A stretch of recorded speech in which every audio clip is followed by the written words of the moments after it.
আমি ফুলে ফুলে সাজানো বাসর ঘরে আধা হাত ঘোমটা টেনে বসে আছি আর নোনা জলে বুক ভাসাচ্ছি। মন প্রাণ উজাড় করে ভালোবেসেছি একজনকে, আর বিয়ে হয়ে বাসর ঘরে বসে আছি অন্য কারোর জন্য। সবই ভাগ্যের নির্মম পরিহাস। আমার যার সাথে বিয়ে হয়েছে তার নাম উদয় আহসান। সে এখনো ঘরে আসেনি। আমি ঘুমটার ভিতরে কেঁদে কেঁদে নিজের দুর্ভাগ্যের কথাই ভাবছি। আমাকে আমার ইচ্ছার বিরুদ্ধে জোর করে বিয়ে দেওয়া হয়েছে। আমি একজনকে ভীষণ ভালোবাসতাম। সে কানাডা গিয়েছে হায়ার স্টাডিজের জন্য, আর বর্তমানে আমার বিয়ে হয়ে গেল সম্পূর্ণ অজানা অচেনা একজন পুরুষের সাথে।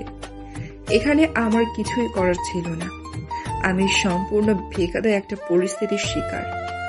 জীবন বাজি রেখেও ঠেকাতে পারিনি এই বিয়ে। চলুন একটু অতীতে ফিরে দেখি। আমার নাম লিয়া। আমি ক্লাস 10-এ পড়ি।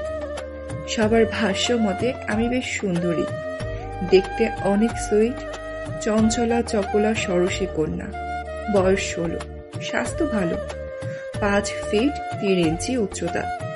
হাসলে গালে টোল পড়ে, থুতনিটা ঠিক মাঝ বরাবর টোলের মতো ছোট্ট গর্ত। উপরে ঠোঁট, ডান পাশে ছোট্ট একটা কালো তিল আছে, আর আছে একটা গেজ দাঁত। হাসলে গেজ দাঁত বেরিয়ে পরে তাতে খুব মিষ্টি দেখায়। এতে করে চেহারায় আলাদা বৈশিষ্ট্য ফুটে ওঠে। ঢাকার ধানমন্ডিতে আমাদের বাসা। একটা ভালো স্কুলে পড়ি। আমাদের বাসা আর স্কুলের দূরত্ব খুব বেশি না। ওয়ার্কিং ডিটেলস এই ছিল, তাই পায়ে হেঁটেই স্কুলে যেতাম। স্কুল টাইমে যাতায়াতে রাস্তায় অনেক ছেলেরা অনেক দোকানে, না হয় কোনো ফাস্টফুডের দোকানে, না হয় কোনো লাইব্রেরিতে বসে থাকতো। কিন্তু কিছু ছেলে খুব ফালতু টাইপের ছিল। সেই ছেলেগুলি মেয়েদের দেখে শীষ দিত, গান গাইত, আবার কারো চোখে চোখ পড়তেই চোখ মারত, চুমু দেওয়ার মতো করে ঠোঁট পাউট করত। কোনো মেয়ের বুকের সাথে ব্যাগ হেঁটে ধরে যেতে হতো, তখন সেটা দেখে দুষ্টু ছেলেগুলো বলতো, আহারে, যদি ওই ব্যাগটা হতে পারতাম তাহলে বুকের সাথে মিশে থেকে উষ্ণতা নিতে পারতাম। এইসব কথা শুনে লজ্জায় রাঙা হতাম, কান গরম হয়ে যেত, গায়ে কাঁপুনি ধরত, কিছুটা রাগও হতো, বিরক্ত লাগতো, লজ্জা লাগতো, রাগ হতাম, কখনো কখনো তেড়ে যেতাম ঝগড়া করতে ওই মেয়ের পক্ষ হতে। তখন কোনো ছেলে মাথা নিচু করে থাকতো, আবার কেউ জবাব দিত, বলতো, তোমাকে তো বলিনি, তোমার লাগে কেন? এক কথায় দুই কথায় ঝগড়া বেঁধে গিয়ে লোক জড়ো হয়ে যেত। শেষমেশ কেউ মধ্যস্থ করে থামিয়ে দিত, আর ওই ছেলেগুলোকে দোকানে বসা বন্ধ হয়ে যেত।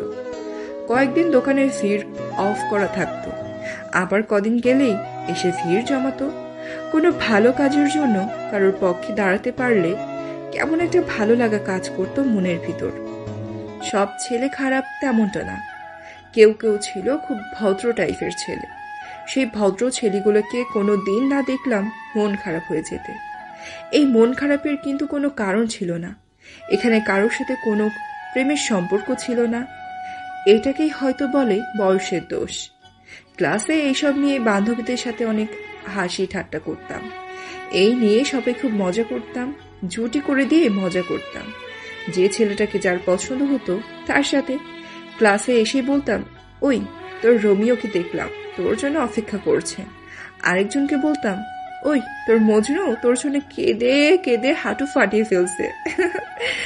আবার আমাকে ওরা বলতো, তোর দেবদাস তো তোকে না পেয়ে হাতে কোকের বোতলকে মদের বোতল ভেবে নিয়ে বসেছে।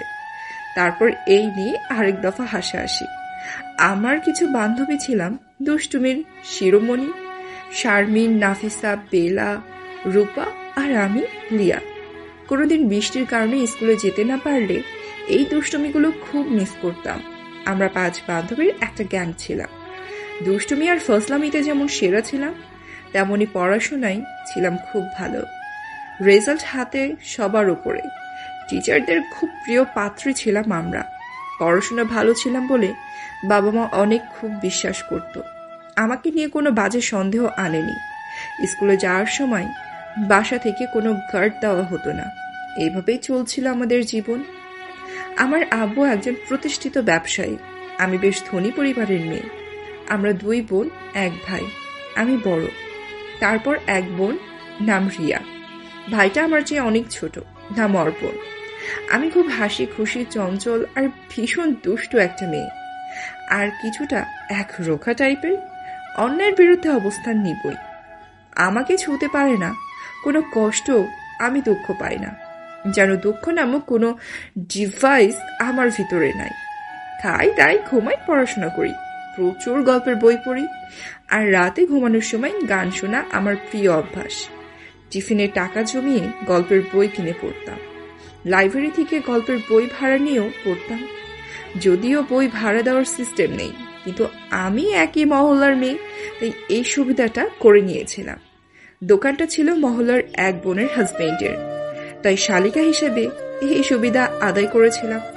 দুলাভাই দোকানে বসতো না, সেখানে সব সময় থাকতো একজন ক্যাবলা কর্মচারী। ঘন্টায় 10 টাকা হিসেবে গল্পের বই ভাড়া নিয়ে পড়তাম। শর্ত হলো বই নষ্ট করা যাবে না, পৃষ্ঠা ভাঁজ করা যাবে না, দাগানো যাবে না। বই কোনো রকম নষ্ট হলে বইয়ের মূল্য পুরোটা দিতে হবে। আমি সব শর্ত মেনে নিয়ে বই ভাড়া নিতাম, তবে আমি ঘন্টার হিসাবটা মেনটেন করতাম না। আজকে স্কুলে যাওয়ার সময় বই নিতাম, আবার পরের দিন স্কুলে যাওয়ার সময় সেটা ফেরত দিয়ে অন্য বই নিয়ে যেতাম। মহল্লার মেয়ে হিসেবে এইটুকু ছাড় ছিল আমার। ক্লাসের পড়া শেষ করে গল্পের বইয়ের ওপর হুমড়ি খেয়ে পড়তাম। আমার ভালো লাগে রোমান্টিক গল্প। হুমায়ুন স্যারের বই পড়তে খুব ভালো লাগতো। কখনো কিনে পড়তাম, কখনো গিফট পেয়ে পড়তাম। বই পড়তে ভালোবাসি বলে প্রচুর বই গিফট পেতাম। হুমায়ুন স্যারের অনেক বই পড়ে শেষ করেছে। খুব ভালো লাগতো স্যারের লেখা গল্পগুলি। কখনো হাসি, কখনো কান্না, আবার কোনোটা ভয়ের, কোনোটা আবার সায়েন্স ফিকশন। তো এইভাবেই কাটছিল আমার দুষ্টুমি ভরা হাসি খুশি দিনগুলো। আমি তখন স্কুলে ক্লাস 10-এ পড়ি। ক্লাস 10-এর দিকে শেষের কথা। একটা ছেলেকে আমার যাতায়াতের রাস্তায় রোজ দাঁড়িয়ে থাকতে দেখতাম। যাওয়ার সময়ও দেখতাম, আবার ফেরার সময়ও দেখতাম। একাই সে দাঁড়িয়ে থাকতো, ওর কোনো বন্ধু বা চেলাবালা কেউ থাকতো না। ছেলেটার গায়ের রং শ্যামলা, চেহারাটা মোটামুটি ভালো। উচ্চতা 5 ফিট 9-10 ইঞ্চি হবে লম্বা। গায়ের কাপড় চোপড় খুব সাধারণ। কাউকে ইমপ্রেস করার মতো কোনো ভাব সে ধরতো না, কোনো ডিস্টার্বও করতো না, শুধু দাঁড়িয়ে থাকতো আর চেয়ে চেয়ে আমাকে দেখতো। প্রথম দিকে আমি বুঝিনি, অনেক পরে আমি বুঝতে পেরেছি ছেলেটা আমার জন্যই দাঁড়িয়ে থাকে। তার এই নিশ্চুপ সরলতা আমার ভালো লাগে। আমি তার প্রতি ধীরে ধীরে দুর্বল হতে থাকলাম।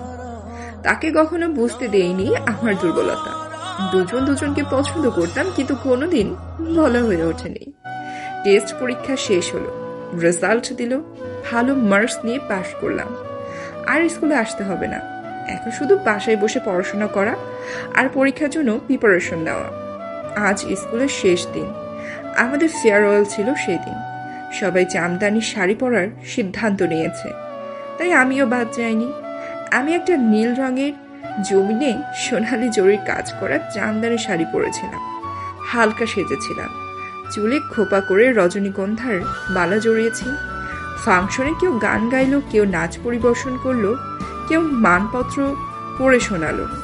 আমরা বান্ধবীরা মন খারাপ করে পিছনের সারিতেই বসে রইলাম, কারণ অনেক দিনের আর স্কুলে আসা হবে না, কারোর সাথে আর দেখা সাক্ষাৎ হবে না, মস্তি মজা হবে না।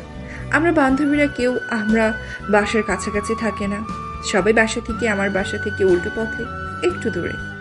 আরও একটা কারণে আমার মন খারাপ হয়েছিল, সেটা হলো আমি আর ওই দাঁড়িয়ে থাকা ছেলেটাকে দেখতে পাবো না বলে। ওর নাম জিয়ান। কখনো জিয়ানের সাথে আমার কোনো কথা হয়নি, শুধু চোখে চোখে চাওয়া চাওয়ি, এর বেশি কিছু না। আমি ওর নামও জানতাম না। স্কুলের শেষ দিন, ফেয়ারওয়েল ফাংশন শেষ হলো, বাড়ি ফিরছিলাম। তখন হঠাৎ আমার সামনে এসে আমাকে একটা কাগজ ধরিয়ে দেয়। তারপর ও দ্রুত পায়ে সেখান থেকে চলে যায়। কাগজটা ফিরিয়ে দেওয়ার সময়টুকু ছিল না। কাগজটা হাতে গুজে দিয়ে ফুরুত ফুরুত করে চলে গেল। ঘটনার আকস্মিকতায় আমি একদম হতবিহ্বল। বোকা বনে গেলাম যেন। কাগজটা হাতে ধরতেই আমার পা কাঁপুনি ধরল, কারণ এই ধরনের ঘটনার সাথে আমি পরিচিত না। এইটাই হলো এই ছেলেটা। ছেলেটা এটা কি করলো? কি করব? কাগজটা ফেলে দিব নাকি নিজের কাছে রাখবো, এই কথা ভাবছিলাম। ঠিক এমন সময় আমার পাশের বাসার এক আন্টির সাথে দেখা হলো। উনি কোথা থেকে যেন গেছিল, সেখান থেকে ফিরছিল। আমি আন্টিকে দেখে কাগজটা লুকিয়ে ফেললাম। আমাকে দেখেই উনি বলে, বাহ লিয়া, তোমাকে তো দেখতে বেশ লাগছে। কোথাও গিয়েছিলে নাকি যাচ্ছ এখন? স্কুলে বিদায় অনুষ্ঠান ছিল আন্টি, সেখান থেকেই বাসায় ফিরছি। আন্টি আর আমি একসাথেই বাসার দিকে হাঁটা ধরলাম। আমার আর কাগজটা ফেলে দেওয়া হলো না। বাসায় গিয়ে ফ্রেশ হয়ে নাস্তা খেয়ে পড়তে বসলাম। আমি সেই কাগজটার কথা বেবালম ফুলেই বসে আছি। আমার ফোনটা বেজে উঠল। আমি ফোন নিয়ে ব্যাগ হাতে দিতেই মোবাইলের সাথে সেই কাগজটা বেরিয়ে এলো। তখন আমার সেই চিরকুটের কথা মনে হলো। ফোন করেছেন নাফিসা। ওর সাথে কিছুক্ষণ পড়া নিয়ে আজকের ফাংশন নিয়ে কথা বললাম। হাতের মুঠিতে চিরকুটটা খুলতে ভয় লাগছে, আবার আকর্ষণও করছে। কি লেখা আছে এতে? খারাপ কিছু না তো? কারণ বাজে কিছু লেখা থাকলে আমার কাছে ওর ভাবমূর্তি নষ্ট হবে, আর আমি সেটা চাই না। অবশেষে চিরকুটটা খুলেই ফেললাম। জিয়ান মাহমুদ, ফোন নাম্বার, ব্যাস এইটুকু লেখা, আর কিছুই লেখা নেই। আমি কাগজটা ভালো মতো উল্টে পাল্টে দেখলাম, না, আর কিছুই লেখা নেই। আমি তখনই জানলাম যে ওর নাম জিয়ান। ইস, মোবাইল নাম্বারটা জিয়ান স্যার নামে সেভ করে নিলাম, যাতে কেউ দেখলে স্কুলের স্যারের ফোন নাম্বার মনে করে। তারপর কাগজটা ছিঁড়ে বিনে ফেলে দিলাম। জিয়ানের আমার সাথে যোগাযোগ করার কোনো সুযোগই নেই। আমিও স্কুলে যাই না, কোচিংয়েও যাই না। বাসায় দুজন টিচার রাখা হয়েছে, তারা বাসায় এসে পড়িয়ে যান। আর আমার মোবাইল নাম্বারও সে জানে। যোগাযোগ করলে আমাকেই করতে হবে। সে কোথায় থাকে, বাসা কোথায়, কি করে, দেশের বাড়ি কই, ফ্যামিলিতে কে কে আছে, এইসব কিছুই জানে না। আমি নিজেও যে তার প্রতি কিছুটা দুর্বল সেটা অস্বীকার করব না। আমারও ওই মানুষটাকে একটু একটু করে ভালো লাগে। কল দিব কি দিব না ভেবে ভেবে মনের সাথে লড়াই করছি। কোনো সিদ্ধান্তে এখনো আসতে পারিনি। নাফিসাকে জানালাম বিষয়টা। ও বলল, ও কল করে দেখ কি বলতে চায়। খারাপ কিছু বললে ফোনের মধ্যে গালির ঝড় তুলে দিবি। গালি দিয়ে কান পচিয়ে দিয়ে নাম্বারটা ব্লক করে দিবি। সে রাতে জিয়ানকে কল করার হলো না। পরের দিন বিকালে ছাদে উঠে জিয়ানকে কল করলাম। সাথে সাথে ফোন রিসিভ করলো। মনে হয় আমার ফোনের জন্যই মোবাইল হাতে নিয়ে অপেক্ষা করছিল যেন। ওপাশ থেকে হ্যালো বলার পর শব্দটা শুনে বুকের ভিতর ধুকপুকানি বেড়ে গেল। কেমন যেন ভয় ভয় অস্থিরতা মিশানো একটা অনুভূতি হতে লাগলো। গলা দিয়ে কথা সরছে না, সব কথা ফিরে যাচ্ছে লজ্জায় সংকোচে। হ্যালো, আমি আমি আমি তোতলাতে তোতলাতে বললাম, আমি লিয়া। জিয়ান বলল, থ্যাঙ্কস কল করার জন্য। আমি নিশ্চুপ। কি কথা বলবে না? আমি যে কাল থেকে তোমার কলের অপেক্ষায় ছিলাম সেটা কি তুমি জানো? ভেবেছিলাম তুমি হয়তো কল করবে না, অথবা আমার ফোন নাম্বার লেখা কাগজটা ফেলে দিয়েছো। কাল থেকে কি যে অস্থির ছিলাম। তোমার কল পেয়ে নিজেকে খুব ভাগ্যবান মনে হচ্ছে। মনে খুব শান্তি পাচ্ছি, স্বস্তি ফিরে পেয়েছি। কিছু তো বলো। আমি তোমাকে সেই কবে থেকে ভালোবাসি, তুমি কি তা জানো? তোমাকে এক নজর দেখার জন্য ঘন্টার পর ঘন্টা দাঁড়িয়ে থাকতাম। যেদিন তোমাকে না দেখতাম সেদিন আমি রাতে ঠিক মতো ঘুমাতে পারতাম না। আমি কিছুই বলতে পারলাম না। কিছু বলো, আমি তোমার কথা শুনতে চাই। ফোন কানের সাথে চেপে ধরে রাখলাম। গলায় খুব শক্তি সঞ্চয় করে বললাম, আপনি কি আমাকে আগে থেকে চিনতেন? আমাকে ফলো করেন? কবে থেকে চিনেন আমাকে? আরে আরে, এত প্রশ্ন একসাথে করলে কোনটা জবাব দিব? আমি তোমাকে ওই দিন থেকেই দেখি যেদিন তুমি ওই বদমাইশ ছেলেগুলিকে ধোলাই দিচ্ছিলে। ব্যাপারটা আমার খুব ভালো লেগেছিল। তার মানে আপনিও ওদের দলের একজন ছিলেন? না, মোটেও না। আমি দোকানে গিয়েছিলাম ট্যাক্সি করতে, তখন দেখছিলাম তোমার রুদ্রর মুক্তি। কি বলেন এসব? আমি সামান্য উচিত কথা বলেছিলাম মাত্র, আর কিছু না। এতগুলি ছেলের মাঝে তুমি একাই সব মেয়ের পক্ষ লড়ে যাচ্ছিলে, এটা অনেক সাহসের ব্যাপার। অনেকেই এই সাহসটা দেখায় না বলে আমাদের সমাজের মেয়েরা হেনস্থা হয়। আরো অনেক কিছু বলল। ওর চিন্তাধারা অনেক উন্নত। আমি ওর গলার স্বরে মুগ্ধ। ওর কথায় কি যেন ছিল, আমি মন্ত্রমুগ্ধের মতো শুনে গেলাম। মনে হলো ও যেন আমার জনম জনমের চেনা পরিচিত কেউ। ওর কথা আওয়াজের মধ্যে কি যে মাদকতা ছিল বলে বোঝাতে পারবো না। এতদিনকার দুর্বলতা প্রেমের রূপ নিল। আমি প্রেমে পড়লাম, ভীষণভাবে জিয়ানের প্রেমে পড়লাম। ফোনেই দুজনার প্রেমে মত্ত। দেখা করার কোনো সুযোগ নেই, ফোনে প্রতিদিন কথা হতে লাগলো। সদা হাস্যময়ী আর গল্প পাগলি লিয়া কোথায় যেন হারিয়ে গেছে। সর্বক্ষণ সে জিয়ানের ভাবনায় ডুবে থাকে। জিয়ান ও লিয়াকে অনেক ভালোবাসে। এই ভালোবাসার শেষ পরিণতি কি হবে সেটা আমরা কেউ জানি না। আমি পড়া শেষ করে প্রায় প্রতিদিন বিকালে জিয়ানের সাথে কথা বলি। ওর সাথে কথা বলতে না পারলে আমার কিছুই ভালো লাগতো না, কোনো কাজে মন বসাতে পারতাম না। ওর সাথে কথা বলতে না পারলে থমকে যেত আমার পৃথিবী, সবকিছু স্থির হয়ে যেত। তখন মনে হতো সব ধ্বংস করে দেই, আগুন ধরিয়ে দেই, ভস্ম করে দেই সবকিছু, না হয় নিজেকে শেষ করে দেই চিরতরে। ওর সাথে কথা বলার জন্য অপেক্ষা করা আমার নিত্যদিনের রুটিন হয়ে গেছিল। সারাদিন ছটফট করতাম, কখন বিকেল হবে, কখন শুনবো সেই কান শীতল করা, মন ঠান্ডা করা কথার আওয়াজ। অপেক্ষা খুব খারাপ জিনিস। অপেক্ষার প্রহর শেষ হতে চায় না। আগের আমি সারাদিন হাসি খুশি থাকতাম, সর্বক্ষণ হাতে থাকতো পাঠ্য বই, না হয় গল্পের বই। কখনো কানে হেডফোন গুজে পছন্দের গানের ভুবনে ডুবে যেতাম।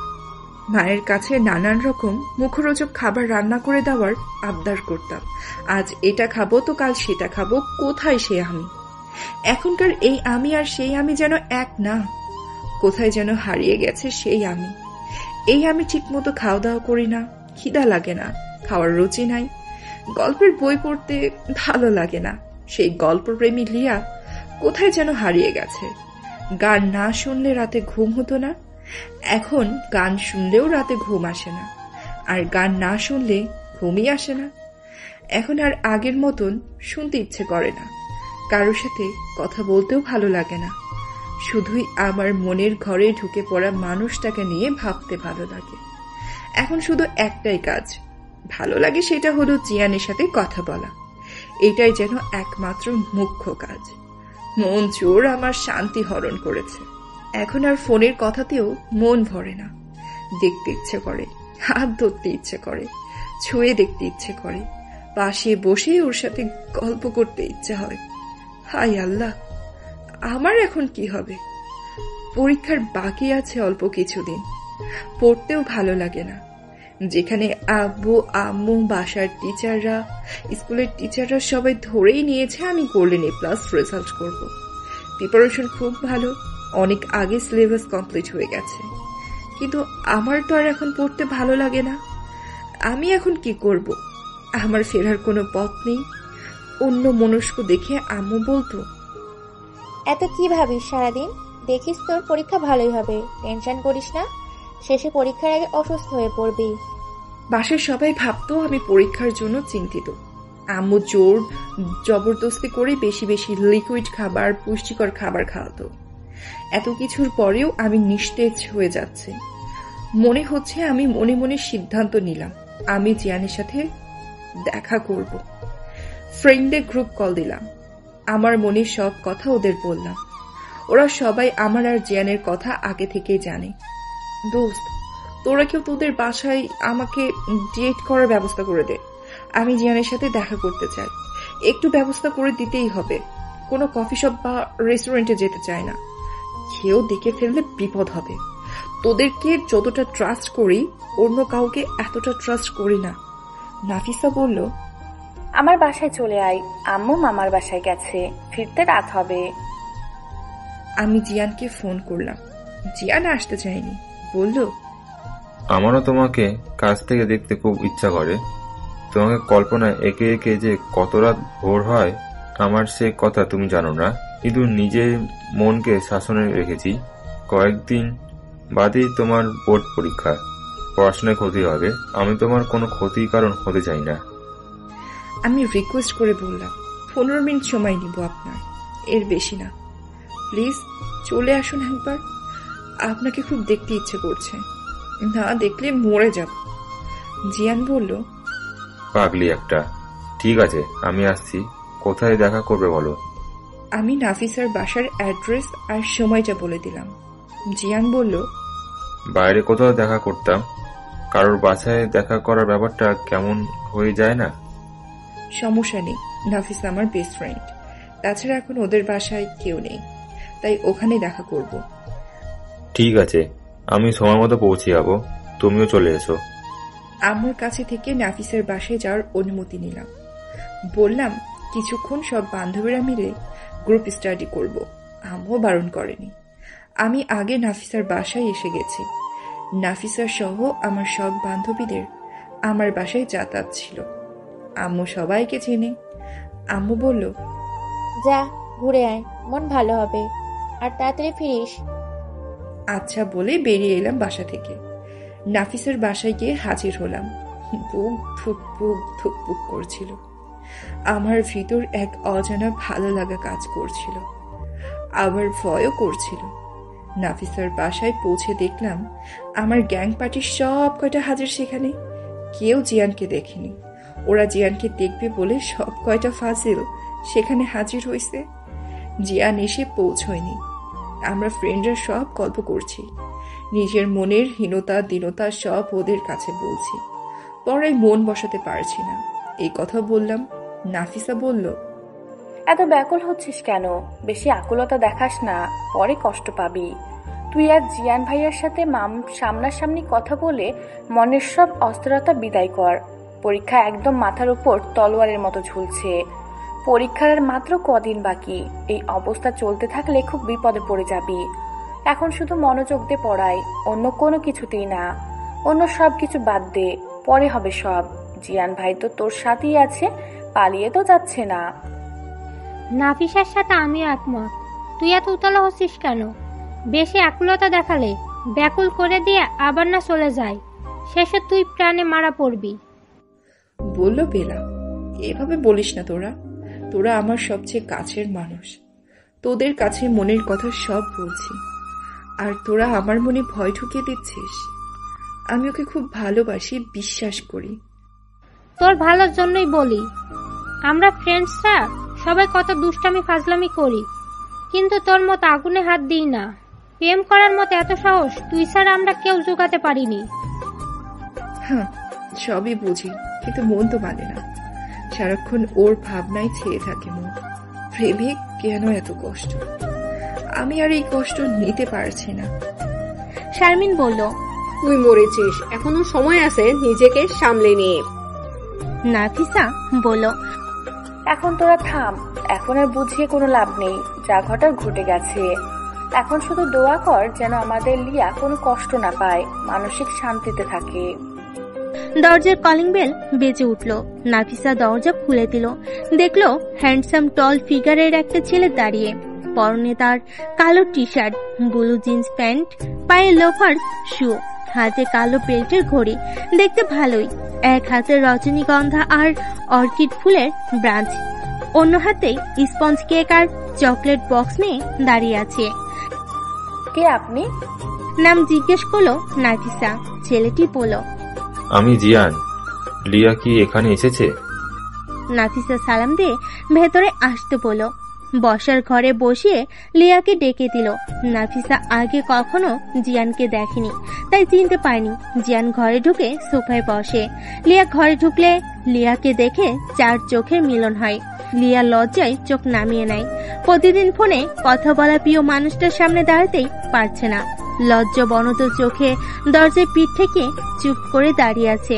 সেদিন চিরকুট দেওয়ার পর আজই সামনাসামনি প্রথম দেখা হলো। আমি এই সময়টার জন্য কত এক্সাইটেড ছিলাম। কিন্তু এখন তো চোখের দিকেও তাকাতে পারছি না, লজ্জায় মুখ তুলে তাকাতেও পারছি না। মনে মনে বলল, লিয়া এমন কেন হচ্ছে? জিয়ান সব বুঝতে পেরে বসা থেকে উঠে এসে আমার হাতে ওর আনা ফুলগুলো দিল। হাত ধরে নিজের কাছে বসাই, নিজের হাতের মুঠোয় ভরে নিল লিয়ার হাত। ওর প্রথম স্পর্শে আমি কেঁপে উঠলাম। মনের গহীনে উথাল পাতাল শুরু হলো। আমি হাত ছাড়িয়ে নিতে চাইলে জিয়ান আরো শক্ত করে ধরে রাখে। জিয়ানও দেখল আমি কাঁপছি, হেসে দিয়ে বলল, ফোনে কথা বলার সময় মনে হয় বাঘিনী, আর এখন তো দেখি ভীতু রোহিণী। এই কথা শুনে আমি লজ্জায় লাল হলাম। তারপর দুজনেই হেসে ফেললাম। অনেক কাছাকাছি বসেছি দুজন। পারফিউমের মিষ্টি একটা গন্ধ নাকে এসে লাগছে। নেশা ধরে যাচ্ছে আমার সেই গন্ধে। আমাকে ইজি করতেই প্রথমেই ও আমার পড়াশোনার কথা জিজ্ঞেস করলো। মোটামুটি সব পড়া হয়ে গেছে। গুড, পড়াশোনা করে পরিচিত হবে, সমাজে মাথা উঁচু করে দাঁড়াবে, এটাই আমি চাই। রেজাল্ট খারাপ করে ভালোবাসার দোষ দেওয়া চলবে না। এ কথা সে কথা বলে ভালোবাসার শত কথায় হারিয়ে গেলাম দুজনে। জিয়ান বলল, রিয়া, আমি তোমাকে অনেক ভালোবাসি। আমি সারা জীবন তোমাকে ভালোবেসে যেতে চাই। তোমাকে নিয়ে আমি সুখী হতে চাই, তোমাকে সুখী করতে চাই। পড়াশোনা শেষ করে তোমাকে নিয়ে তৈরি করতে চাই আমার শান্তির পৃথিবী। তুমি থাকবে তো সারা জীবন আমার হয়ে? আমি কথা দিলাম হাতে হাত রেখে। আমি শুধু জিয়ানের হয়ে থাকবো, কখনো হারিয়ে যাব না। মৃত্যু ছাড়া কেউ আলাদা করতে পারবে না। জিয়ানও কথা দিল, কখনো দুজন দুজনকে থেকে আলাদা হব না, কেউ কাউকে ঠকাবো না। আমরা আমাদের প্রতিশ্রুতি রক্ষা করব, জীবনের মরণে এক থাকবো আমরা। মনে হচ্ছিল সময়টা থেমে যাক পৃথিবী। এই সময়টা যেন কোনো দিন না শেষ হয়। নিজেকে খুব সুখী মনে হচ্ছিল। আমার চাইতে সুখী আর কেউ না। আমি ওর বাহুডোরে ধরা পড়লাম। ওর বলিষ্ঠ হাতে বাহুতে আমাকে জড়িয়ে ধরে বুকের মাঝে আঁকড়ে ধরে রাখলো। মনে হলো অনেক দিনের প্রেম পিয়াসী দুটি তৃষ্ণার্ত তপ্ত হৃদয় প্রেমের বৃষ্টিতে ভিজে তৃপ্ত হচ্ছে। শরীরে প্রথম কোনো পুরুষের টাচ লাগাতে কেমন যেন একটা অনুভূতি হলো। শরীর শিরশির করে উঠল, গায়ের লোম দাঁড়িয়ে গেল, শির দ্বারা বেগ ঘাম গড়িয়ে পড়ল। একটা অজানা উত্তেজনা অনুভব করলাম। আমি জিয়ানের হার্টবিট শুনতে পাচ্ছি। ঢিপ ঢিপ ঢিপ। আমার বুকের ভিতরটাও ঢিপ ঢিপ করছে অজানা আশঙ্কায়। কে যেন বুকের ভিতর জোরে জোরে হাতুড়ি বেড়াচ্ছে। হার্টবিট বেড়ে গেছে অনেকক্ষণ। বুকের ধুকপুকানি থামছে না যেন কিছুতেই। একটু একটু ভালো লাগছে, আবার ভিতরে ভিতরে লজ্জায় মরে যাচ্ছিলাম। নিজেও ছাড়তে চাচ্ছি না, আর ও আমাকে ছেড়ে দিক এটাও চাচ্ছে না, কিন্তু লজ্জায় কুকড়ে যাচ্ছে। আমি এক পরম শান্তি অনুভব করলাম। প্রিয় মানুষের স্পর্শে যে এত সুখ তা জানলাম। ওর ছোঁয়ায় আমি হারিয়ে যাচ্ছি। স্বপ্নের মহাসমুদ্র পাড়ি দিয়ে ফেলেছি। জিয়ান আমাকে অনেক আশার কথা, ভালোবাসার কথা বলল। ওর প্রতিটা কথা মন্ত্রমুগ্ধের মতো শুনছি। জিয়ান আরো বলল, ঠিক মতো খাওয়া দাওয়া করবে, মনোযোগ দিয়ে পড়াশোনা করবে। টাইমলি নামাজ পড়ার কথাও বলল। আমি ওকে কথা দিলাম যে আমি ওর সব কথা অক্ষরে অক্ষরে পালন করব। নাফিসা দরজা নক করে ট্রেতে করে চা নাস্তা দিয়ে গেল। আমাকে ইশারায় তাড়াতাড়ি মিটিং শেষ করতে বলল। আমি ইশারায় বললাম এখনই চলে যাবে। জিয়ান কিছুই খেলো না, শুধু চা খেলো। যাওয়ার আগে আরেকবার জড়িয়ে ধরে আদর করলো। আমি বললাম, এত হাসতে ধরছেন কেন? অনেক জোরে শক্ত করে জড়িয়ে ধরে। জিয়ান হেসে ফেলল, বলল, আচ্ছা বেবি, এই যে জোরে জড়িয়ে ধরছি। বলে আমাকে নিজের সামনে দাঁড় করিয়ে ওর পেশি বহুল বাহু দিয়ে জোরে বুকের সাথে মিশিয়ে নিল। এক জোরে জড়িয়ে ধরলো যেন একে অপরের পাঁজরের হাড় ভেদ করে ঢুকে যাবে। এমন অবস্থা ও আমার কপালে একটা চুমু দিল। ওর এই গভীর চুমুর আদেশে আমি হারিয়ে গেলাম কোনো এক অচিনপুরে। জিয়ান বিদায় নেওয়ার আগে আমার ফ্রেন্ডদের ওর সাথে পরিচয় করিয়ে দিলাম। সবার সাথে পরিচিত হয়ে কিছুক্ষণ গল্প করলো আমার ফ্রেন্ডের সাথে। তারপর ও বিদায় নিয়ে চলে গেল। আমিও আমার পাজি গ্যাংয়ের সবার সাথে গল্প করতে লাগলাম। নাফিসা বলল, দোস্ত, তাড়াতাড়ি মিটিং শেষ করতে বলছি বলে কিছু মনে করিস না। আমি ভয় পেয়েছিলাম যদি কেউ বাসায় এসে পড়ে তখন দুজনেই বিপদে পড়ব। না, কিছু মনে করিনি আমি। সাবধান থাকাই ভালো। আমি জিয়ানের আনা কেক চকলেট নাফিসার হাতে দিয়ে বললাম, আয় কেক কেটে আজকের দিনটা সেলিব্রেট করি। সবাই কেক আর চকলেট খেলাম। তো বল, তোদের সবার কেমন লাগলো আমার জিয়ানকে? আমি কোনো ভুল করছি না তো? নাফিসা বলল, চালিয়ে যা, আর কি করবি?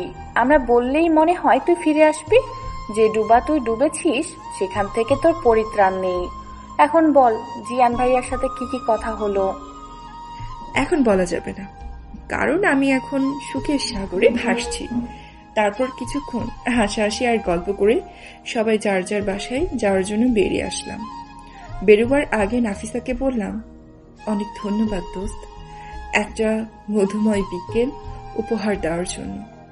আমি আজ অনেক খুশি, মহা খুশি। এই বলে বাসার উদ্দেশ্যে রওনা হলাম। আমি খুব খুশি মনে নাফিসার বাসা থেকে ফিরলাম। ফ্রেশ হয়ে পড়তে বসলাম। আজ আমার পড়ার নতুন গতি এসেছে, খুশির নতুন মাত্রা যোগ হয়েছে। সব কিছু ভালো লাগছে। 3 ঘন্টা টানা পড়লাম। এর মাঝে একবারও টেবিল থেকে উঠিনি। মা এসে অনেকগুলো ফ্রেঞ্চ ফ্রাই আর 1 মগ কফি দিয়ে গেল। আমাকে জোরে সোরে পড়তে দেখে মা খুব খুশি হলো। বলল, এবার একটু ব্রেক নে, কফিটা খা, এনার্জি পাবি, ভালো লাগবে। আমি ফ্রেঞ্চ ফ্রাই আর কফি খেয়ে আবার পড়ায় মনোযোগ দিলাম। অনেক রাত অবধি পড়ে শেষ হয়ে উঠে ডিনার খেয়ে শান্তির একটা ঘুম দিলাম। ঘুমের মধ্যে জিয়ানকে নিয়ে অনেক মধুর একটা স্বপ্ন দেখলাম। স্বপ্নে দেখলাম আমি আর ও একটা লেকের পাশে বসে আছি। আমি ওর কাঁধে মাথায় হেলান দিয়ে বসে আছি। ও গিটার বাজিয়ে আমাকে গান শোনাচ্ছে। আবার এলো যে সন্ধ্যা, শুধু দুজনের চলো না ঘুরে আসি অজানাতে, যেখানে নদী এসে থেমে গেছে। সুখ স্বপ্নে বিভোর আমরা দুজন। এই সুন্দর স্বপ্নটা দেখতে দেখতে রাত পার হয়ে গেল। ঘুম ভেঙে গেল। সুন্দর স্বপ্নটা আমার মনে শান্তির ছোঁয়া দিয়ে যাচ্ছিল, আর স্বপ্নের আমেজটা ছেয়ে রইল আমার সারা হৃদয় জুড়ে।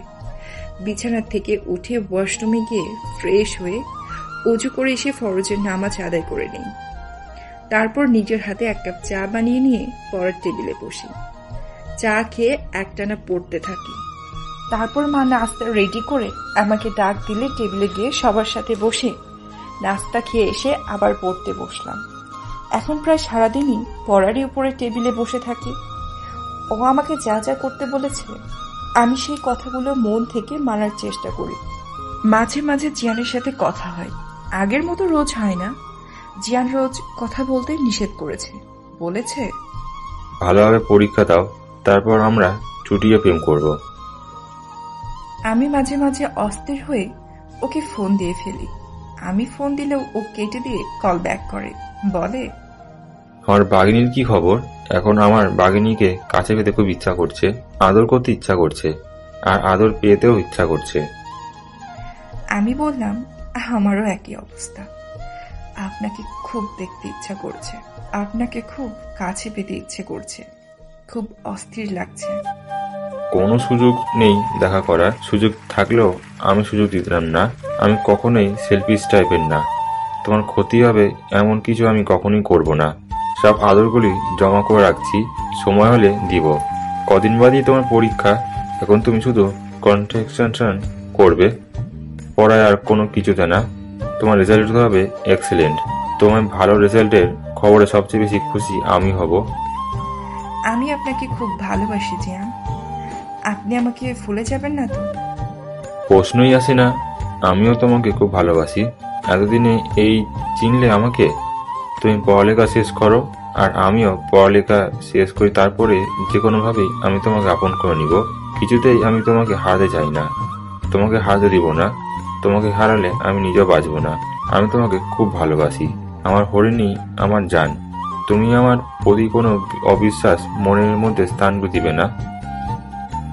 পারিবারিকভাবেই আমি তোমাকে বিয়ে করতে চাই। তা যদি না পারি তবে পালিয়ে যাব তোমায় নিয়ে। যে কোনো মূল্যে আমি তোমাকেই চাই। তুমি আগে পড়াশোনাটা ভালোভাবে শেষ করো। তারপর আরো 2-4টা কথা বলে দুজন দুজনের থেকে বিদায় নিয়ে ফোন রাখলাম। আগের মতো এখন আর কথা হয় না। সপ্তাহে 1 দিন কি 2 দিন ওর সাথে কথা হয়, তাও খুব কম সময়। ও নিজেও ব্যস্ত থাকে খুব। স্কলারশিপ নিয়ে দেশের বাইরে পড়তে যাবে, সেই জন্য খুব ব্যস্ত থাকে। এইভাবে চলতে থাকলো আমার পরীক্ষার আগের দিনগুলো। পরীক্ষার আগের দিন ওর সাথে অল্প কিছুক্ষণ কথা হলো। বললো ঠিক মতো যেন পরীক্ষা দেই, আর এই কয়েকদিন আমি যেন ফোন না দিই। আমি এই কথা শুনে রেগে যাই। ও হেসে দিয়ে বলে, ওরে পাগলি, আমি তোমার ভালোর জন্য বলেছি, যাতে তুমি পড়াশোনায় কনসেন্ট্রেশন করতে পারো। তোমাকে ঠিক মতো পড়াশোনা করতে হবে, নিজেকে সমাজে প্রতিষ্ঠিত করতে হবে, যাতে আমাদের দিকে কেউ আঙ্গুল তুলে না পারে, কেউ যেন বলতে না পারে ভালোবাসার কারণে আমরা গোল্লায় গেছি, নষ্ট হয়ে গেছে আমাদের জীবন। আমরা আমাদের ভালোবাসাকে অপমান করব না, কারোর কাছে অপমানিত হতেও দিব না। আমি তোমাকে অনেক ভালোবাসি। আমরা দুজন কেউ কাউকে ঠকাবো না, ধোকা দিব না। আমি চিরদিন তোমার থাকবো। তুমি শুধু ঠিকমতো পড়াশোনাটা চালিয়ে যাও। আজ থেকে আমার এসএসসি পরীক্ষা শুরু। মা আমার সাথে গেল পরীক্ষা সেন্টারে। অনেক লোকের ভিড় সেখানে, সবাই যার যার গার্জিয়ানের সাথে দাঁড়িয়ে আছে। সময় হলে গেট খুলে দিবে, তখন আমরা ভিতরে ঢুকবো। আমার প্রিপারেশন খুব ভালো ছিল, তাই মনটা খুব ফুরফুরে রাখছে।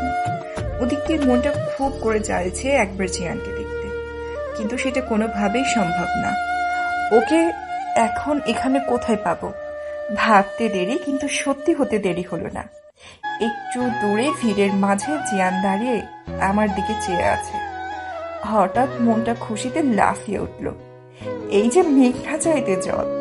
জিয়ানকে দেখে আমি খুব খুশি হলাম। মনের খুশির 16 কলা পূর্ণ হলো। লোক চক্ষুর আড়ালে একটা ছোট্ট ফ্লাইং কিস করলো, তারপর ইশারায় গুড লাক উইশ করে সেখান থেকে চলে গেল। আমিও পরীক্ষার হলে ঢুকে গেলাম। এক এক করে আমার সব পরীক্ষা প্রায় শেষ, শুধু একটা পরীক্ষায় বাকি। পরীক্ষা চলাকালীন জিয়ানের সাথে আর কথা হয়নি। লাস্ট পরীক্ষার দিন সকালে ওকে পরীক্ষার হলের সামনে দেখলাম। অনেক দিন পর ওকে দেখলাম। ওকে দেখে খুব খুশি হলাম। ও ইশারায় কাছে ডাকলো। খুব কৌশলে আর সাবধানতায় অবলম্বন করে ওর কাছে গেলাম। ও বলল, পরীক্ষা শেষ হলে আমাকে একটু সময় দিও, আমি এখানেই থাকবো। বলে চলে গেল। আমি হলে ঢুকে পড়লাম। পরীক্ষা ভালোভাবে শেষ হলো। আজ পরীক্ষা শেষ হয়ে গেল, তাই সবাই সবার সাথে গল্প করতে ব্যস্ত, কিন্তু আমার গল্পে মন নেই। পরীক্ষার হল থেকে বাইরে বেরিয়ে আসতে আসতে ভাবছি, বাইরে মা দাঁড়িয়ে আছে, আবার জিয়ানও দাঁড়িয়ে আছে। কিভাবে ওর সাথে কথা বলবো কিছুই বুঝতে পারছি না। মাকে কিভাবে ম্যানেজ করব, কি বলবো তাকে? আমি নিজেও জিয়ানের সাথে কথা বলার জন্য ব্যাকুল হয়ে আছি। নানা চিন্তা করতে করতে গেট দিয়ে বাইরে বেরিয়ে এলাম। বাইরে আম্মুকে কোথাও দেখছি না। আম্মুকে ফোন দিলাম, আম্মু তুমি কোথায়? আম্মু বলল, তুই হলে ঢোকার পর আমি বাসায় চলে এসেছি। হঠাৎ তো দাদুর অবস্থা খুব খারাপ হয়ে গেছে।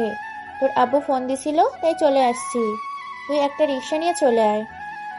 আমি আম্মুর চিন্তা হতে মুক্ত হতে পেরে স্বস্তির নিঃশ্বাস ফেললাম। আশেপাশে জিয়ানকে খুঁজতে লাগলাম। দেখলাম একটু দূরেই ওকে দেখা যাচ্ছে, একটা গাড়িতে হেলান দিয়ে দাঁড়িয়ে আছে। আমি ওর দিকে এগিয়ে গেলাম। ওর 2 হাতে আমার হাত রাখলাম। জিজ্ঞেস করলো, কেউ নিতে আসেনি এখনো? মা সকালে পৌঁছে দিয়ে বাসায় চলে গেছে। এখন ফোন করে বলেছে একাই বাসায় চলে যেতে। হঠাৎ দাদু খুব অসুস্থ হয়ে পড়েছে। পরীক্ষা কেমন হলো? আমি বললাম সবগুলো পরীক্ষাই খুব ভালো হয়েছে। এখন বলে আপনি কেমন আছেন? আমি ভালো আছি। তা তুমি কেমন আছো? আলহামদুলিল্লাহ ভালো আছি। এই কয়দিনে আমাকে ভুলে যাননি তো আবার? ভুলে গেলে? আজ আসলাম কিভাবে? চলো কোথাও বসি। আচ্ছা চলেন। আমরা গিয়ে একটা ফাস্ট ফুডের দোকানে বসলাম। জিয়ান আমার জন্য একটা বার্গার, একটা পেস্ট্রি আর জুস অর্ডার করলো। নিজের জন্য নিল শুধু জুস। আমি খেতে চাচ্ছিলাম না, বললাম আমাকে তাড়াতাড়ি যেতে হবে, দাদু ভীষণ অসুস্থ। কি আছে তোমার দাদু? দাদু অনেকদিন ধরেই অসুস্থ, এখন একটু বেশি অসুস্থ থাকে। তাহলে তোমাকে আর বেশিক্ষণ আটকে রাখবো না। জিয়ান নিজ হাতে আমাকে খাইয়ে দিল, বলল, শোনো, যে জন্য ডেকেছি তুমি তো জানো, আমি স্কলারশিপের জন্য চেষ্টা করছিলাম। আমার স্কলারশিপ হয়ে গেছে। আমি কানাডার রাসেল ইউনিভার্সিটিতে পড়তে যাচ্ছি। স্কলারশিপ আরও আগেই হাতে পেয়েছি। তোমার পরীক্ষা চলছিল, তাই তোমাকে বলিনি। আমি কাল চলে যাচ্ছি, রাত 11টায় আমার ফ্লাইট। শুনে আমি কেঁদে ফেললাম। আমি কি আপনাকে হারিয়ে ফেলেছি? কি বলছো এসব আবোল তাবোল? আমরা কেউ কখনো কারো কাছ থেকে হারাবো না। আমরা এখন যেমন আছি তেমনই থাকবো। ফোনে কথা বলবো অনেক সময় ধরে, আর ভিডিও কলও দিব।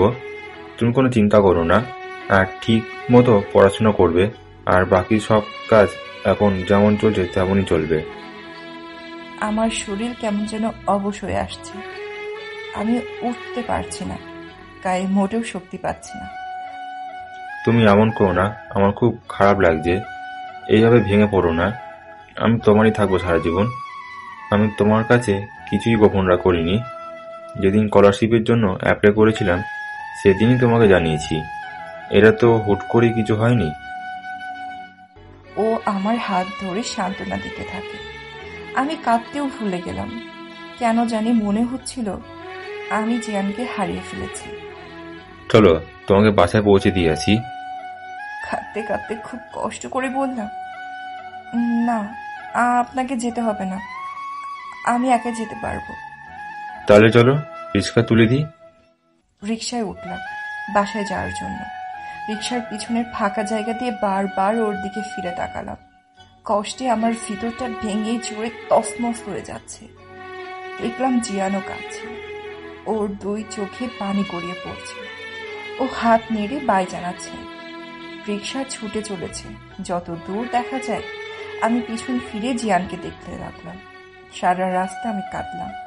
এক অসহ্য যন্ত্রণা আমাকে কাবু করে ফেলেছে। আমি কিছু ভাবতে পারছি না। হাত পা কেমন আড়স হয়ে আসছে, মনে হচ্ছে আমি জ্ঞান হারাবো। সারা রাস্তা কান্না করতে করতে বাসায় ফিরলাম। নিজের কানকে বিশ্বাস করতে পারছি না। কি শুনলাম এটা? জিয়ান কাল খানাটা চলে যাচ্ছে। ওকে হারাবার ভয় আমাকে ভীষণভাবে পেয়ে বসল। ঘরে ঢুকে কাঁধের ব্যাগটা বিছানার উপর ছড়ে মেরে সোজা ওয়াশরুমে ঢুকে গেলাম। আমার কান্না করা মুখটা যেন কেউ দেখতে না পায়, তাই দ্রুত ওয়াশরুমে ঢুকে স্কুল ড্রেস সহ শাওয়ারের নিচে দাঁড়িয়ে গেলাম। জোরে পানির ট্যাপ ছেড়ে দিলাম। জোরে শাওয়ার ছেড়ে দিয়ে শাওয়ারের নিচে বসে দুই হাঁটুতে মাথা রেখে কাঁদতে লাগলাম। যতক্ষণ ঠান্ডায় গায়ে কাটা না দিল ততক্ষণ শাওয়ারের নিচে বসে ভিজলাম আর কাঁদলাম। জিয়ানকে আমি 5-6 বছর দেখব না। মনে হতেই চোখ ছাপিয়ে পানি গড়িয়ে পড়ছে। চোখের পানির ধারা বাঁধ মানছে না কিছুতেই। আমার খুব কষ্ট হচ্ছে, মেনে নিতে পারছি না। জিয়ান আমাকে স্কলারশিপের কথা আগেই বলেছিল, তখন আমি খুব একটা ব্যাপারটা ভাবতে আনিনি। ভেবেছি বাইরের দেশে ভালো কোনো ইউনিভার্সিটিতে স্কলারশিপ পাওয়া খুব সহজ না, আর জিয়ান ভালো মানের কোনো ভার্সিটি না হলে যাবে না, তাই খুব একটা গুরুত্ব দেইনি। সত্যি সত্যি যখন চলে যাচ্ছে তখন আমার মনে হচ্ছে আমি সব হারিয়ে ফেলতে যাচ্ছি। আমি থাকবো কেমন করে ওকে ছাড়া? ও যে আমার জীবনের সব। ভেবেছিলাম পরীক্ষা শেষ হলে ওর সাথে অনেক সময় কাটাবো, কথা বলবো, অনেক গল্প করব। অনেকদিন ওর সাথে মন ভরে কথা বলা হয় না। আম্মু ওয়াশরুমে দরজায় টোকা দিচ্ছে। এতক্ষণ ভিতরে কি করছিলি? ঠিক আছিস তো তুই? তুমি যাও মা, আমি আসছি। আমার গোসল করা হয়ে গেছে। তাড়াতাড়ি বের হ, আমাদের বেরোতে হবে। আমি ভেজা কাপড় বদল করে বেরিয়ে এলাম। কান্না করার কারণে চোখ খুব লাল হয়ে ফুলে উঠেছে। আম্মু বলল, চোখের এই অবস্থা কেন? চোখ এত লাল কেন? কি হয়েছে চোখে? কান্না করছিস নাকি? কিন্তু কেন? আমি বললাম, কিছু না মা, চোখে ফেস ওয়াশ চলে গেছিল। আম্মু আর কিছু বলল না। পরীক্ষা কেমন হলো তোর? খুব ভালো হয়েছে পরীক্ষা। কি হয়েছিল দাদুর? আর দাদুর এখন কি অবস্থা? দাদু কোথায়? তাড়াতাড়ি ভাত খেয়ে নে, হসপিটালে যেতে হবে আমাদের। তোর দাদুকে হসপিটালে ভর্তি করা হয়েছে। শ্বাসকষ্ট শুরু হওয়ায় হসপিটালে ভর্তি করতে হয়েছে। আমি আর কিছু বললাম না, ভাত খেলাম না, কারণ আমার পেট ভরা। আমাকে জিয়ান পরীক্ষার পর খাইয়ে দিছে। আম্মু বলল, ভাত খাবি না কেন? পরীক্ষা শেষ করে ফ্রেন্ডসরা মিলে ফাস্টফুড খেয়েছি। অল্প করে একটু ভাত খেয়ে নে। ভালো লাগছে না মা, জোর করো না, পরে খাবো। চলো হসপিটালে যাই। হসপিটালে গিয়ে দাদুকে দেখলাম। দেখে কষ্ট লাগলো। দাদুর খুব শ্বাসকষ্ট হচ্ছে। অক্সিজেন মাস্ক লাগানো আছে। দাদুর দীর্ঘদিন যাবৎ ক্যান্সার নামক দুরারোগ্য রোগে ভুগছে। তার উপর অ্যাজমার প্রবলেম আছে। আগে থেকে দাদুর পাশে কিছুক্ষণ বসে থেকে আম্মুকে বললাম, বাসায় যাবে কখন? আম্মু বলল, কেন? আমি বললাম, আমার খুব টায়ার্ড লাগছে, একটু রেস্ট নিতে চাই। সেই কোন ভোরে উঠে পড়তে বসেছিলাম। দাঁড়া দেখি কাউকে ম্যানেজ করতে পারি কিনা। আমি তো এখন যেতে পারবো না। ঘণ্টাখানিক পরে আম্মু আমাকে আমার এক কাজিনের সাথে বাসায় পাঠিয়ে দিল।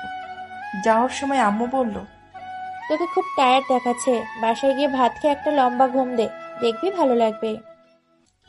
আমার এখন খুব ঘুম পাচ্ছে আর খিদা লাগলো, খেয়ে নিব। আমি বাসায় চলে এলাম। বাসায় ফিরে জিয়ানকে কল করলাম, কিন্তু কল রিসিভ করলো না। আবার কল করলাম, এবারও কল রিসিভ করলো না। আমার খুব কান্না পেল। অনেকক্ষণ কান্না করেছি, চোখের পানি বাঁধ মানছে না। জিয়ান কি আমাকে এড়িয়ে যেতে চাইছে? কিন্তু কেন? তাহলে কি ও আমাকে আর ভালোবাসে না? এইসব নানান বাজে কল্পনা করতে করতে কখন যে ঘুমিয়ে পড়েছি, উঠে দেখি রাত হয়ে গেছে। রাত 9টা বেজে গেছে। বাসার কাজের বুয়াকে আমি খালা ডাকি। খালাকে ডেকে বললাম, খালা, আম্মু আব্বু আসেনি এখনো? না, তারা কেউ আহে নাই।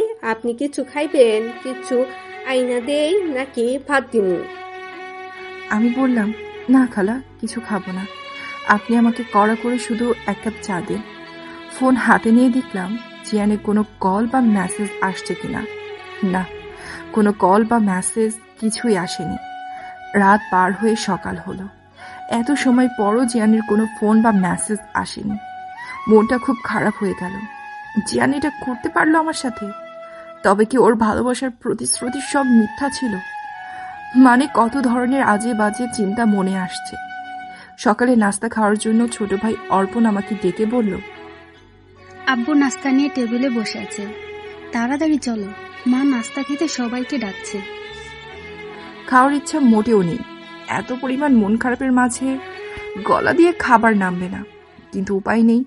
বাধ্য হয়ে টেবিলে বসেছি সবার সাথে নাস্তা খেতে। আব্বু বলল, লিয়া, তুই হসপিটালে গিয়ে তোর দাদুর পাশে কিছুক্ষণ বস। আমি অফিসে যাওয়ার সময় তোর দাদুকে দেখে যাব আর তোকে তোর কাছে রেখে যাব। তোর মা একটু পরে রান্না করে খাবার নিয়ে যাবে। পারবি না থাকতে? আমি বললাম, পারবো। তাহলে চল, রেডি হয়ে নে। আমি হসপিটালে দাদুর কাছে চলে গেলাম, কিন্তু আমার মন পড়ে রইল জিয়ানের কাছে।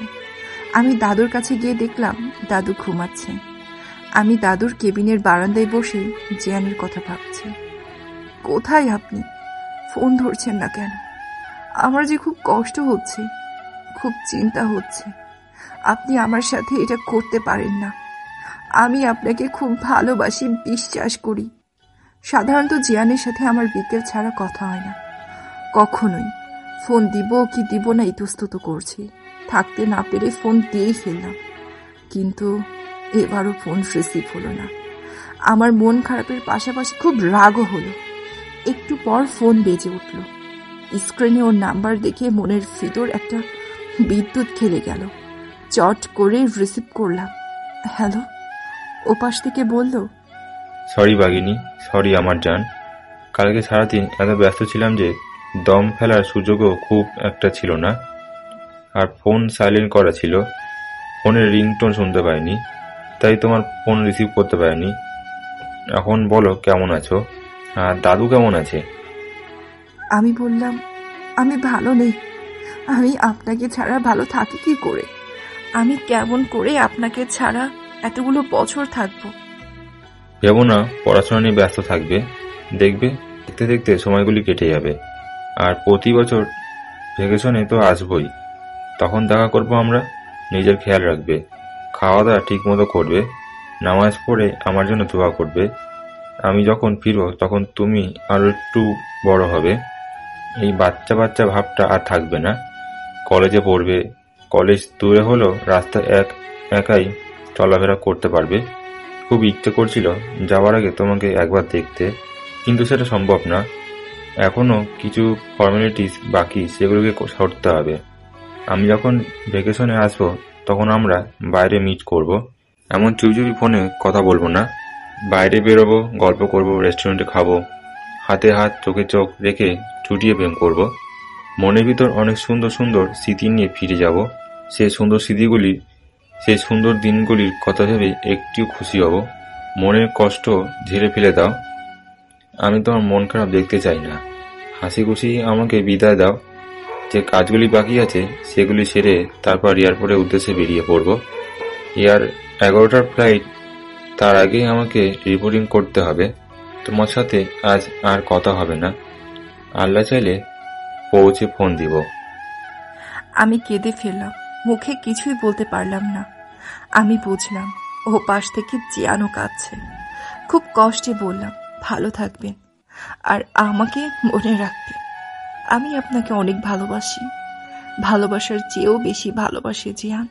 কান্না জড়ানো গলায় বলল, আমার হরিণীকে ভুলে যাব? এটা তো অসম্ভব। আমি তোমাকে অনেক ভালোবাসি হরিণী। জীবনে যত ঝড় তুফান আসুক আমরা দুজনার থাকবো। ওয়াদা করো তুমি শুধু আমার হয়ে থাকবে, আমার জন্য অপেক্ষা করবে। আমি ওয়াদা করলাম আমি শুধু আপনার হয়ে থাকবো। আমিও তোমাকে অনেক ভালোবাসি মাই লাভ। কান্নার মধ্য দিয়ে দুজনার থেকে বিদায় নিলাম। ফোন রেখে অনেকক্ষণ কাঁদলাম। কত কথা, কত অভিযোগ জমিয়ে রেখেছিলাম, সেসব কিছুই বলা হলো না। তারপর বারান্দা থেকে কেবিনে এসে ওয়াশরুমে গিয়ে চোখ মুছে পানি নিলাম। কেউ যদি আমার এই ফোলা চোখ মুখ দেখে তাহলে প্রবলেম হবে, নানান প্রশ্নের সম্মুখীন হতে হবে। চোখে মুখে পানি দিয়ে বেরোতেই দরজায় নক করার শব্দ শুনলাম। দরজা খুলে দিতে দেখে ডক্টর, নার্স সবাই দাঁড়িয়ে আছে। ওনারা ভিতরে এসে দাদুকে দেখলেন, নিজেদের মধ্যে আলাপ করে ফলো আপ লিখে চলে গেলেন। আম্মু দুপুরে খাবার নিয়ে হসপিটালে এলো। ডিউটির ডক্টরের সাথে আলাপ করে জেনে নিল দাদুর বর্তমান অবস্থা। তারপর আমাকে খেতে দিয়ে দাদুকে খাওয়াতে বসলো।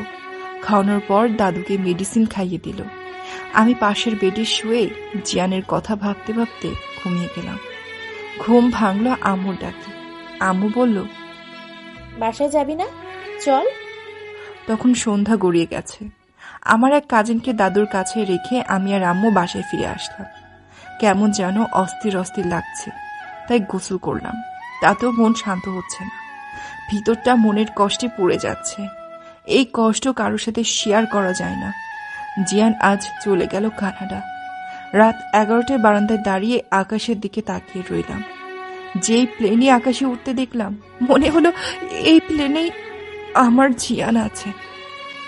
জিয়ান কানাডা পৌঁছে ফোন দিল, শুধু বলল, আমি ঠিক মতো পৌঁছে গেছি, আমার জন্য চিন্তা করো না। তুমি ভালো থেকো মাই লাভ, পরে আবার কথা হবে। বলে ফোন কেটে দিল। 1 সপ্তাহ পর দাদুর শরীর একটু ভালো। দাদুকে বাসায় নিয়ে আসা হলো। 7 দিন হয়ে গেছে জিয়ান চলে গেছে। এর মধ্যে আর কোনো ফোন আসেনি ওর। চরম মনোকষ্টে ছটফট করে দিনগুলো কাটছে আমার। ও ফোন দিচ্ছে না কেন? আর তো মন মানে না। কি হলো ওর? ও সুস্থ আছে তো? ওর কিছু হয়নি তো আবার? নানান চিন্তায় অস্থির আমি। 10 দিনের মাথায় ওর ফোন এলো, বলল, প্রথমে সরি বলিনি দেরিতে ফোন দেওয়ার জন্য। নতুন জায়গা, নতুন মানুষজন, নতুন কালচার, নতুন পরিবেশ, এসব মানিয়ে নিতে একটু সময় লাগছে। তারপর বলো, কেমন আছো তুমি? আপনি যেমন রেখে গেছেন তেমনই আছি। আপনি কেমন আছেন? আমি ভালো আছি। এখানে প্রচণ্ড ঠান্ডা, চারিদিকে শুধু বরফ আর বরফ। ঠান্ডার সাথে মানিয়ে নিতে খুব কষ্ট হচ্ছে, ভালো লাগছে না। মনে হচ্ছে না এলেই ভালো হতো। তবে খুব সুন্দর জায়গা, যদিও কোথাও বের হইনি। আশপাশ থেকেই বলছি। তুমি ঠিক মতো খাওয়া দাওয়া করছো তো? আপনিও ঠিক মতো খাওয়া দাওয়া করছেন তো? আমিও ঠিক মতোই খাচ্ছি। এত ঠান্ডায় কিছু খেতে ইচ্ছা করে না, তবে দেশের খাওয়া মিস করছি। আপনি দেরিতে ফোন দেওয়াতে আমি খুব রাগ করেছি। আপনি জানেন আমার কত টেনশন হচ্ছিল, কত আবোল তাবোল বাজে চিন্তা মাথায় আসছিল। সরি এগেন জান, রেগুলার ফোন দিতে পারবো না, কারণ পড়াশোনার পাশাপাশি নিজের সব কাজ আমাকে করতে হয়। সময় মিলিয়ে উঠতে পারি না। তবে আমি সুযোগ বুঝে তোমায় ফোন দিব। তুমি কোনো চিন্তা করো না। ভালো থেকো। আমার থেকেও আমার ভালোবাসা। জিয়ানের সাথে কথা হয়েছে, এখন মনটা একটু ভালো লাগছে। যদিও ফোন করেছে 10 দিন পর, তবু ওর ভয়েস, ওর মুখের কথা শুনে ভালো লাগছে। মনটা খুব হালকা লাগছে। ভালোবাসা কি জিনিস, তাই না? যাকে কখনো চিনতাম না, জানতাম না, তার জন্যই মন সারাক্ষণ পড়ে খাক হয়। আমরা যাকে ভালোবাসি শুধু তার কথাই সারাক্ষণ ভাবি। তাকে ঘিরেই আমাদের একটা দুনিয়া তৈরি হয়। সেই দুনিয়ার বাইরে যেতে ইচ্ছে করে না, শুধু তাকে নিয়েই সুখ স্বপ্নে বিভোর থাকতে ভালো লাগে। তার একটুখানি অবহেলা হৃদয় ভেঙে খান খান হয়ে যায়।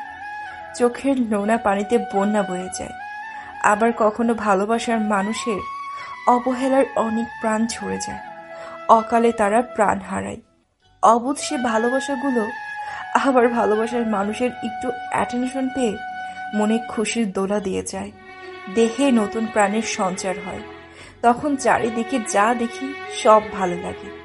মনের ভিতরেই বসন্ত উৎসব শুরু হয়। মনের ভিতর নানান রঙের রঙিন ফুল ফোটে। সুরভিত হয় আত্মা। কেমন না এই ভালোবাসা নামক জিনিসটা। যেমন আমি সারাক্ষণ জিয়ানের চিন্তায় অস্থির হয়ে থাকি, ওর ভালোবাসায় বিভোর থাকি, সারাক্ষণ মোবাইল হাতে নিয়ে থাকি। কখন না জানি ওর ফোন আসে এই ভাবনায়। অথচ জিয়ানের সাথে সম্পর্ক হওয়ার আগে কোথায় মোবাইল ফোন থাকতো আর কোথায় আমি। কোনো কল আসলে বুয়া খালা ডেকে বলতো আপনার ফোন বাজতাছে, তখন গিয়ে কল রিসিভ করতাম। কখনো কখনো ফোনের চার্জ শেষ হয়ে বন্ধ হয়ে যেত, খবরও থাকতো না। আর এখন 1 মিনিটের জন্য ফোনটা হাতছাড়া করি না। পারলে গলার চেনের লকেট বানিয়ে ঝুলিয়ে রাখতাম ফোনটাকে। কেমন হয়ে গেছি আমি, সারাক্ষণ ঘরেই থাকি। এ ঘর ও ঘরেও যায় না, ভালো লাগে না কোথাও। কোথাও আগের সেই আমি, সেই হাস্যোজ্জ্বল আমিটাকে আর খুঁজে পাই না। কোথাও বেরোতে যায় না, বান্ধবীদের সাথে আড্ডা দেই না, শপিংয়ে যাই না, এমনকি ঘরে বসে মুভিও দেখি না। এই আমি সেই আমি নেই। আমার আমল পরিবর্তন হয়েছে। আমার দাদুর শরীর ক্রমশই খারাপের দিকে যাচ্ছে। কদিন ভালো থাকে, তো আবার হঠাৎই অসুস্থ হয়ে পড়েছে। তখন হসপিটালে অ্যাডমিট করতে হচ্ছে। এখন তার শেষ ইচ্ছে আমার বিয়ে দেখবেন। আব্বু আম্মু দুজনকেই দাদু অনেক করে বোঝালো। লিয়া এখনো অনেক ছোট, ওর এখনো বিয়ের বয়স হয়নি, ওকে আরো পড়াশোনা করাবো। কিন্তু দাদু শুনতে নারাজ। অনেক আগেই নাকি ওনার কোন আত্মীয়কে কথা দিয়েছিল তার নাতির সাথে আমার বিয়ে দিবেন। ছেলের স্বভাব চরিত্র ভালো, উচ্চ শিক্ষিত ছেলে, দেখতে ভালো, বংশ ভালো, ওয়েল এস্টাবলিশড। ওরা বিয়ের পর বউকে পড়াবে, এতে ওদের কোনো আপত্তি নেই। তোমরা যদি এখন আমার কথার অবাধ্য হও, তবে আমার ওয়াদা বরখেলাপ হয়ে দুনিয়া ত্যাগ করতে হবে। কিন্তু লিয়া যে মাত্র 16 বছরের বাচ্চা মেয়ে। দাদু যার ফ্যামিলির কথা বলছে আব্বু তাদের চিনে। তারা সব দিক থেকেই মানানসই। দ্বিধায় পড়ে গেল আব্বু। আব্বু আর কিছু বলল না, কি বলবে ভেবে পাচ্ছে না। একদিকে মেয়ের বয়স কম, অন্যদিকে বাবার করা ওয়াদা। আম্মু দাদুকে অনেক বোঝানোর চেষ্টা করলো, কিছুই হলো না। ফলাফল দাঁড়ালো দাদু খাওয়া দাওয়া মেডিসিন নেওয়া একদম ছেড়ে দিলেন। দাদুর অসুস্থতা আরো বেড়ে গেল। এই অবস্থায় আম্মু আব্বুর আর কিছুই করার থাকলো না।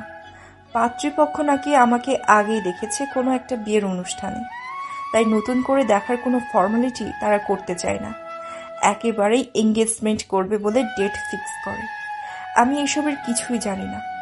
আম্মু খালি কাঁদে, আমি দেখি আম্মুর চোখে পানি। সারাদিন মন খারাপ করে থাকে, জিজ্ঞেস করলে কিছু বলে না। আমি ভাবলাম আব্বুর সাথে হয়তো কথা কাটাকাটি হয়েছে, তাই আমিও জোর করে কিছু জিজ্ঞেস করিনি। একদিন আম্মু বলল, বিকালে কিছু মেহমান আসবে, তারা এখানে রাতে ডিনার করবে। আমি যেন আমার ঘর সুন্দর করে গুছিয়ে রাখি, আর আমিও যেন ওয়েল ড্রেস আপে থাকি। আমি কিছুই বুঝলাম না। আমি তো সবসময় মোটামুটি ভালো কাপড় চোপড়ে পরি, আমাকে স্পেশাল ড্রেস আপ করতে হবে কেন? আর ঘর গোছানোর কি হলো? মেহমান আসবে, বসার ঘরে বসবে, ডাইনিং টেবিলে বসবে, খাবে, এই তো। কিন্তু আম্মু এগুলো কেন বললো? কিছুই বুঝলাম না। আম্মুকে গিয়ে জিজ্ঞেস করলে আম্মু বলল, তোকে যা বলছি তাই কর, যা, সময় বেশি নেই, গেস্ট চলে আসবে কিছুক্ষণ পর। আমি আমার ঘর মোটামুটি সুন্দর করে গোছালাম, বেডশিট চেঞ্জ করলাম, পর্দা চেঞ্জ করলাম, বাগান থেকে ফুল এনে ফুলদানি সাজালাম। তারপর আমি গোসল করে কাপড় পরে রেডি হলাম। দেখলাম আমার ভাই বোনও রেডি। আমি এখনো কিছুই বুঝতে পারছি না কি এমন মেহমান, আর কারা তারা যাদের জন্য এই সাজ রব, স্পেশাল রান্নার আয়োজন, শোকেস থেকে সবচেয়ে দামি ডিনার